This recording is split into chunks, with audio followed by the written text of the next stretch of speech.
Good morning, hello, good afternoon, good evening, whenever you're watching this, West Point Nation. Thrilled to welcome you back to the WPT in 20 podcast. We got a better chance of that without Jason here. Jason is on vacation, enjoying some quality time with Christina and Z and the rest of the animal pack. I'm Joe Bianca, Tommy Murphy here with me, as always. Tommy, man, closing the book on Saratoga, but plenty to look forward to. Yeah, no doubt. Saratoga, I thought was just a fantastic meet for us. Obviously, Miss Enchanted kind of closing out for us and getting Dale off the duck. I think was the cherry on top of that entire meet. Overall, it just was a fantastic meet. I was able to make it up there for a weekend and then just being able to watch it. I just thought it was just fantastic. From first day to the last day, just awesome through and through. And finally getting up there to experience what Saratoga really is all about. I get it. I get how special that place is. So I'm already ready for it to come back. But with Saratoga closing up just means, for at least in my neck of the woods, Kentucky Down started up. So I've been really enjoying that. I was able to make it down last weekend. Going to be making it down this Saturday as well. So I'm very much looking forward to it.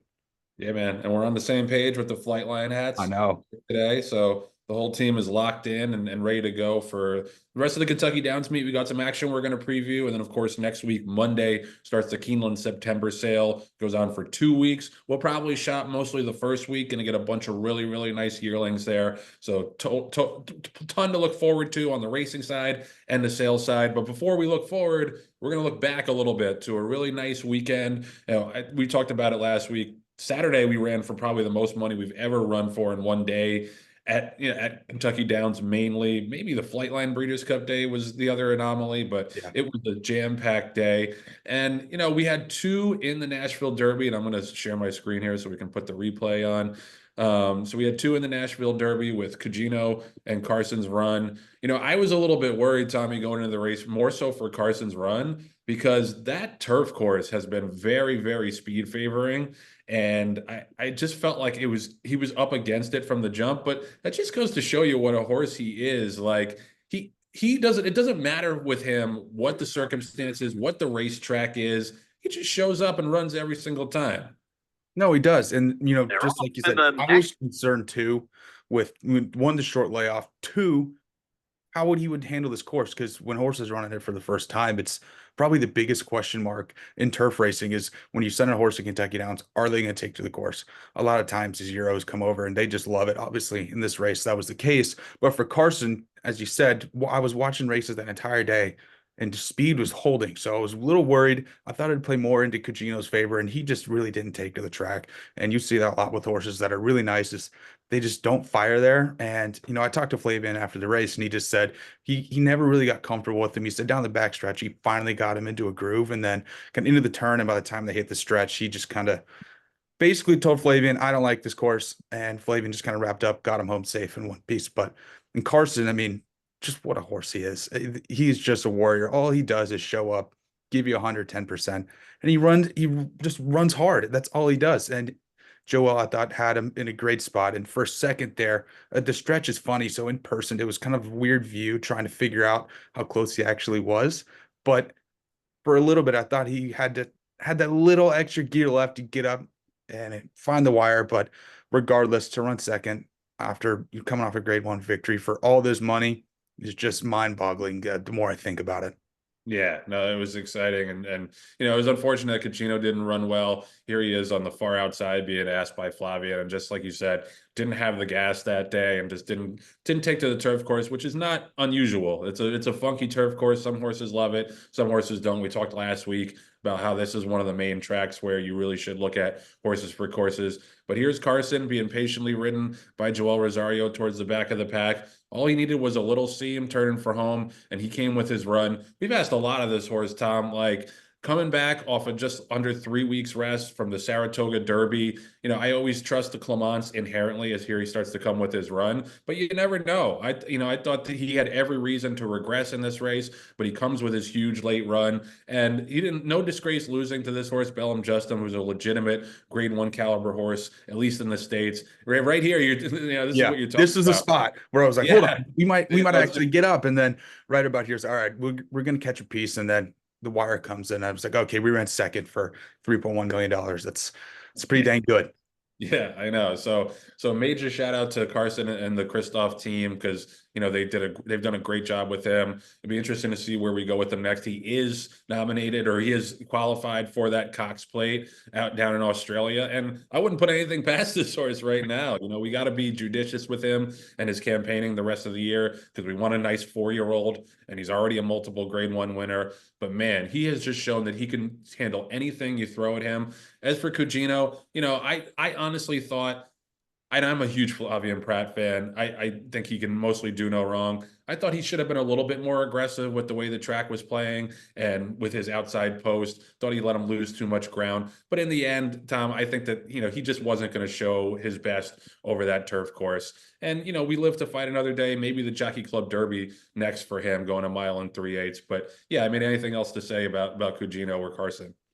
Yeah, I mean, and the one thing I'll give to Cugino that I really think didn't work in his favor was that outside post position he started from and that short run up into the first turn there. It's such a funky course at Kentucky Downs that I think these horses that break from the far outside were normally on a regular turf course. You could overcome it. I just think breaking from the 12 hole at Kentucky Downs just really kind of puts you at a huge disadvantage from the jump. So I'd be interested to see if Kentucky Downs does anything to try to work around that or kind of help out those outside horses just to try to level the playing field just from where you break.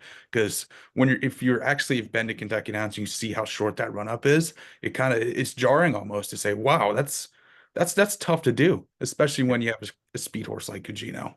Absolutely. And he's like I said, I think getting him back down on like a flat turf course in New York will probably be to his liking. So we'll look to get him bounced back next time out. But what can you say about Carson's run? He's just been a dream horse for us and continues to be. So mega shout out to his partners. I know you guys are just thrilled for this ride, and let's keep it rolling in his next start. We'll move on to another horse who's just been unbelievable and shows up every single time, like Carson, my favorite filly in the barn. Don't Look Back at All. She ran second in the ladies turf sprint on Saturday, the race after the Nashville Derby. Ag Bullet was the horse who won the race and went wire to wire. We talked about this very, very similar track, the way it was playing all day Saturday and Sunday. It was absolutely speed favoring. And Don't Look Back at All got a nice trip. I don't know why this is so zoomed out. This is the first replay I could find, but Don't Look Back at All. She had that good speed that she always shows, a tactical speed, and she just couldn't reel in a horse who went wire to wire on a very, very fast turf course. But again, Tommy, she shows up every single time, and she was a clear second, another step forward for her. What can you say about a filly who's just another one like Carson's run, who just has outrun her pedigree, outrun her purchase price, and continues to show up? Yeah, I think the one thing that you have to say to sum this filly up is it's going to take a track record to beat her.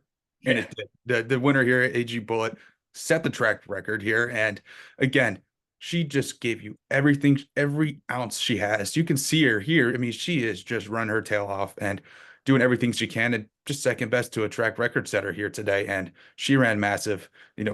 The time after the Nashville Derby to this race, I felt like it was a whirlwind. I was still trying to digest what just happened in the Nashville Derby. And then we ran here again. We ran massive. Of course, it was like, oh, it would have been awesome to win. But then you think, wow, you just ran second for how much money? Kind of makes it, even sweeter when you run second. But again, this filly just shows up and shows up and shows up. I don't really know if we've ever really had a horse do that as often and as consistently as she has. I think it's been what, 12 out of 14 she's run first or second. What else can you ask from her? She is just a dreamboat. Yeah, absolutely. And the other thing, like Carson's run, we were throwing a lot of new stuff at her. Stretched out to 6.5, new turf course, shipped to Kentucky for the first time, and she just handles it. I think, what I mentioned it before, but her tactical speed is such a weapon that you can put her any place in the race. Because if she's a deeper closer, I don't think that she gets second in that race with the way the track was playing. Man, she ran very bravely, I thought, and she's just, like you said, a dreamboat. And I love. Carson was 170,000. Don't Look Back at All, 160,000. And we're going to get to another filly right here who got Dale off the duck, as you mentioned, over the weekend at Saratoga. She's another one, $100,000 purchase, as I'll put on the replay here. Miss Enchanted in this allowance on Saturday at Saratoga. She's going to break from the outside stall. Very easy to spot with that big white face. I mean, Tommy, you've seen her a lot. You've seen her develop throughout the spring and the summer. What can you say about this filly and how good she's gotten? Yeah, I mean, I think all credit has to go to Dale and his team for what they've done with her. Just been a fantastic job. I mean, she has been her first handful of races were kind of all over the place, and never nothing really ever worked to her favor. And we finally get her on a fast track here. And what she has shown that she likes a fast dirt track, and she really thrives over them. And I keep going back to that race she ran at Churchill where she lost by a nose. I Mhm. remember after all the parts there, I was looking around. I think that was the moment where it clicked for her. I saw the light bulb go off in that race. I was like, oh, I get it now. And of course, she's gone on to go Breaker Maiden now, went up at Saratoga an allowance race for, I think she was $100,000 purchase. Just just an awesome horse. She fought here. I thought she had the chance here to back up, kind of almost stuck in between these two horses, and then she really just kind of powered on. I love this shot here. You know exactly what horse she is here. It's like you can't miss her with that big blaze. Yeah, no, for sure. And she tripped a little wide in the stretch, but once she cornered, she kicked away from these horses. I thought 5-1 was honestly a pretty good price on her, especially for a West Point horse. And yeah, this was.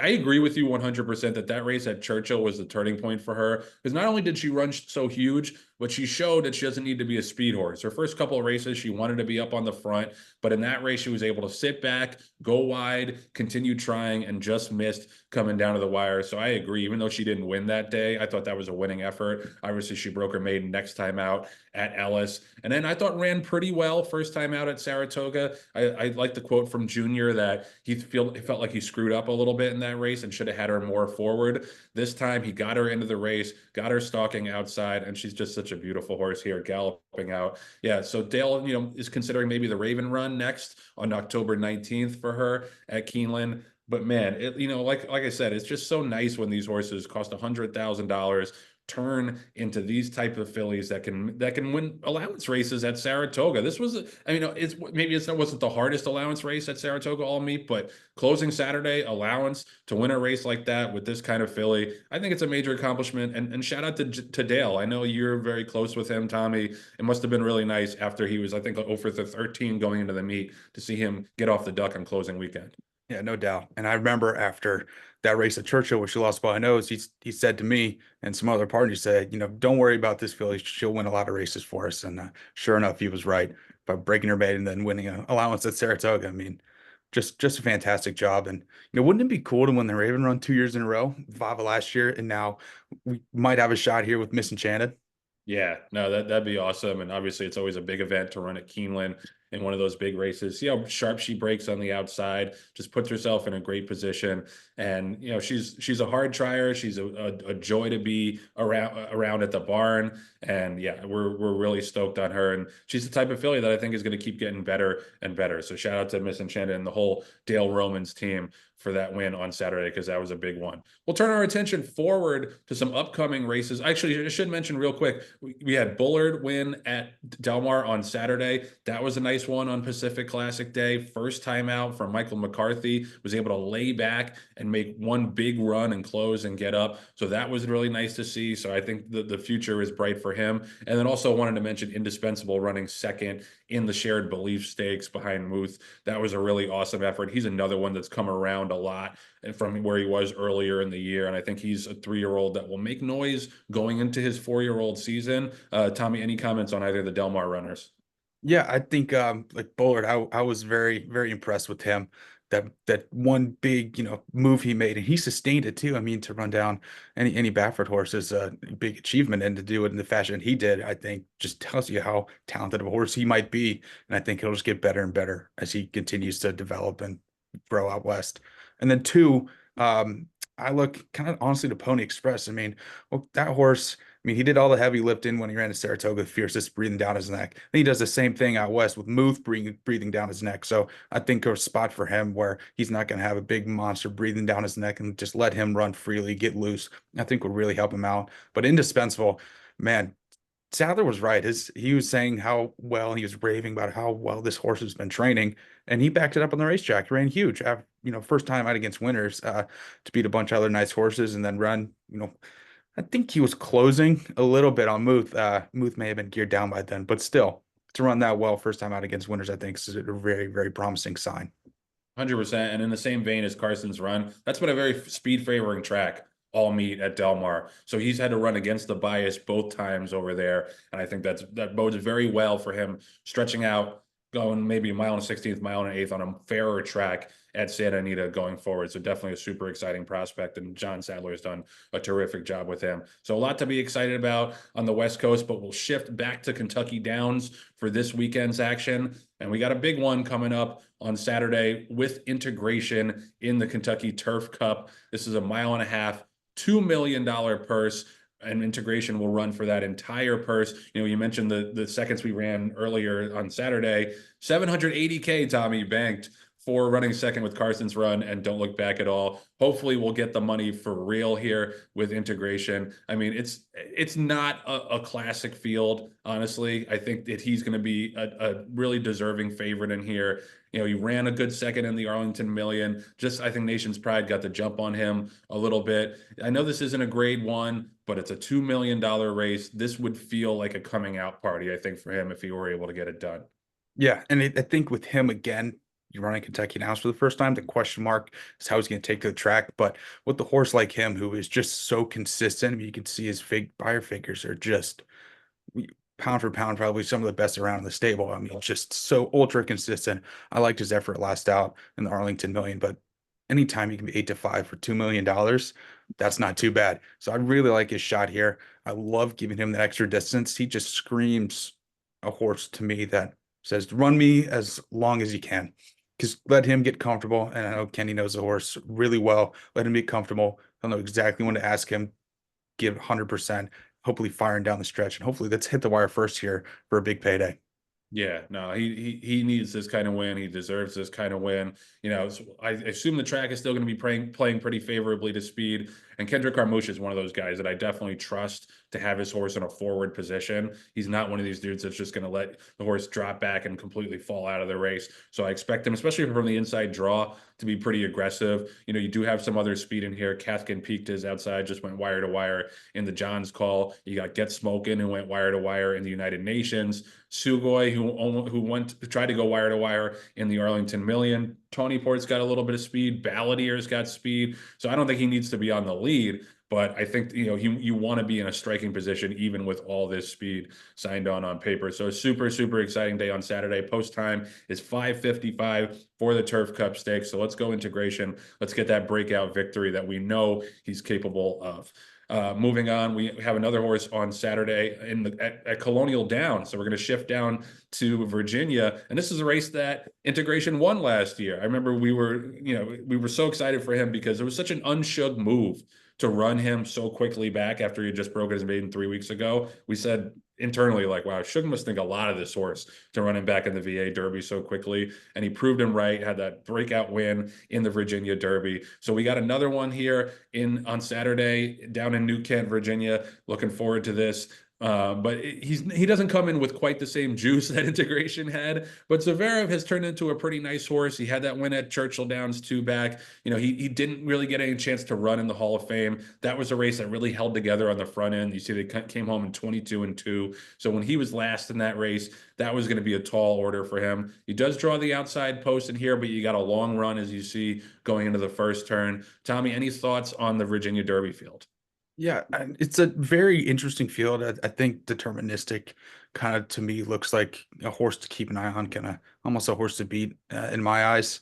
Obviously ran third behind Carson's run last out in the Saratoga Derby, and we all know how well Christophe Clement can develop these turf horses. So that's one for me to watch. And then obviously with us breaking from the outside, at least, you know, contrary to Kentucky Downs, we're gonna have a long run up into that first turn to hopefully clear a couple horses to our inside. Because if you look, when he does his best running, when he broke his maiden, when he won at Churchill, he lays a little bit closer than he has those other two races where he didn't run as well. And funny enough, he kind of ran into some trouble in those races where he didn't run too well. So I hope for Zverev, we can break sharp, clear a couple horses. I don't want to be all the way up in the lead, but find a good spot, maybe get covered up and just get him in a good rhythm. And then hopefully find a gap we can shoot and explode down the stretch. Yeah, no doubt. And I think he's honestly, he could be at a pretty interesting price in here because I don't think there are any killers. I agree with you. I think deterministic is slightly the horse to beat, just because I think he's got the most class. He might have the best closing kick. I mean, you got an undefeated horse at the rail for Helen Pitts, but hasn't like blown you away with the speed figures. I agree. If we can get over and pass a couple of horses and get into like a good 2 or 3 pat spot going into that first turn, I think he's pretty live. I'd like to see him closer to the lead, like you're saying, and I think at 10-1 or thereabouts, he's a little bit interesting from a wagering perspective. We'll wrap up the weekend on Sunday at Kentucky Downs. Another packed stakes card, $1.5 million gun runner, the $1 million juvenile fillies stakes, the $1 million untappable one. I mean, these purses are just insane. Did somebody rob a bank at Kentucky Downs a long time ago? Must Because have. I mean, it's this unbelievable what it's these like this side of the are able to Saudi run Cup. for. This is as good as it gets, and it blows your mind how many huge purse races they have. So we are in the gun runner stakes for $1.5 million, race 10, 6:25 Eastern on Sunday with our old friend Depiction. And Depiction's another one. He's kind of in that same vein as Zverev. He's kind of developed a little bit by little bit as a 2-year-old into his 3-year-old season. He's trying to bounce back a little bit off a sixth place finish in the American Derby. He had that really impressive allowance win 2 back at Churchill, where he closed and just got up in the shadow of the wire. Unleashed the Power came back to win at Saratoga. Double Clutch came back to win. So it was a somewhat live race. He also is drawn outside, which is a little bit unfortunate. But unlike the Cugino race, you see this configuration at Kentucky Downs, you got a long run before you come sweeping around that far turn. So I don't think the outside post is gonna affect him as much. I would like to see him a little bit closer with the way the track's been playing. But Tommy, give me your outlook on the gun runner. Yeah, this is another race where I think Kentucky Downs is probably the hardest track in the country to handicap just because there's so many question marks. You have no idea what to expect really from any horse in the field, again, unless they have run there. Brilliant Birdie looks like a tough one here. The other Street of O horse that ran really well last out in the Secretariat, losing to Tricari. He was kind of established himself as one of these top 3-year-old turf horses. So that's a horse for me. I'm going to keep an eye on. But I like the fact that we get Irad back on, and he made that awesome move at Churchill last time Irad rode him. We didn't have him last out in the American Derby, but for him, like you said, we don't have to deal with a huge run up and breaking from the outside. It's not the end of the world going a mile, especially too because on the backstretch, take a slight right turn and also go slightly uphill. So you don't have to be the leader with him. I would hope that he gets a little closer than previous just to be close because a lot of these horses will break fast like they normally do and tire out really quickly because that uphill and then that big sweeping turn and then you finish on another uphill run. So for him, I would expect to be fairly close and hopefully like I said previously in a 2 or 3 path, just in a good get in a good groove. I feel like that's probably the number one priority for every horse running at Kentucky Downs is jock get the horse in a good groove, get them comfortable, and just make sure they're happy. Yeah, just don't be a million lengths out of it when they turn Yes. for home.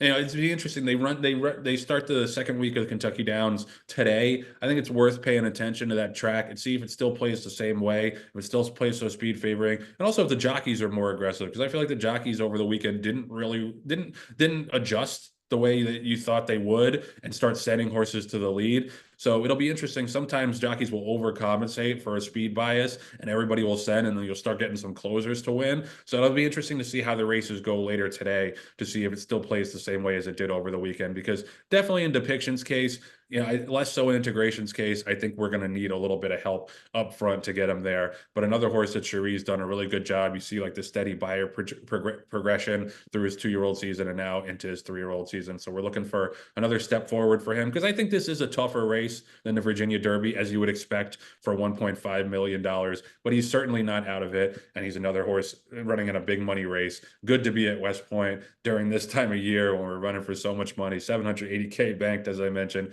on Saturday for the 2 Kentucky Downs races. And then we also do have Dripping Gold on Saturday, and a 2 other than allowance purse is probably like $500,000. I didn't actually look, but that's for sure. They're giving away plenty of money for that race as well. So a lot to look forward to. There's a little bit of a lull on the racing side after Saratoga, and then we start to look forward to Keeneland. But Tommy, I mean, we got a ton of action, not just this weekend, but Sandman. We were talking about it before we Yeah. came on air. Saturday, September 14th, 9 days away. I'm a little jealous that you're going to get to be there for that, but man, he's a horse to really get you excited.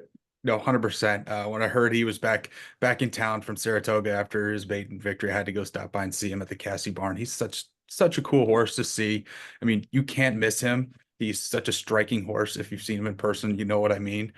So I just had to go say hi to him, check him out. Everyone in the Cassie barn was just raving about him. They're saying how much they love this horse, how much a pleasure he is to be around, which you don't really hear people say that a lot about Tappets. Yeah. Normally they can be a handful, they be head cases, and you don't really want to get too close to them. But Sandman, completely different. Just a joy to be around. I'm really excited for the Iroquois. It's under the lights at Churchill Downs on Saturday night. You can't really beat that if you've never experienced it. It's really fun to go just to see it once. It's a lot of fun. And I expect him to be pretty live there. I know he's been training really well. I know Jeff Lipson posted a video of him training bright and early the other day. So I'm sure he's going to be ready, and I'm sure we're all going to be excited for it. Yeah, no, it's going to be great. I'm going to try to tune in from the wedding after party to check that out. And yeah, I mean, it's early. I don't want to get ahead of ourselves, but he could be that kind of classic 3-year-old next year. But we'll take it one race at a time with him. Just to run before we wrap, just to run through a little bit of the other action we have coming up. We got Lorray looking to make her U.S. debut in the Winter Memory Stakes next Friday, opening day at the Belmont at the Big A meet. So that's super exciting. I know the barn is really high on her. We've got Battle of Normandy same day, Moments Notice the following day, Independence Avenue running in the Sensible Lady Stakes potentially, Laurel, Sandman, as you mentioned. We got Wimberley and Shore Road on closing weekend coming up at Del Mar. Happy Am I, who's obviously turned into a really nice horse. So tons of stakes action, tons of action on the racetrack. And then, of course, as we mentioned, the Keeneland sale starts Monday. The first shortlist call is Monday at noon. So we'll do shortlist calls Monday and Tuesday at noon, and then Wednesday and Thursday at 10 a.m. It's a great way to get a jump on your research as we start buying horses, because they're going to go fast. You can check them out. You can check out the pedigrees and all that information that we give you and say, hey, let's compare notes. I like this horse. I want to possibly be in on them. So ping your rep and be in touch throughout the Keeneland sale. Tommy, have fun this weekend. It's going to be a great Churchill meet with tons of action. Did a great job at Saratoga. The whole team did. Major shout out to the Saratoga team. It's not easy, 40 days and 40 nights, but you guys pulled it off and did an unbelievable job. So major kudos. And thank you to all the partners who showed up over the summer at Saratoga. Your enthusiasm is why we do this. So let's keep it rolling into the fall. And we'll see you soon back here on the WPT and 20 podcast. See you, everyone.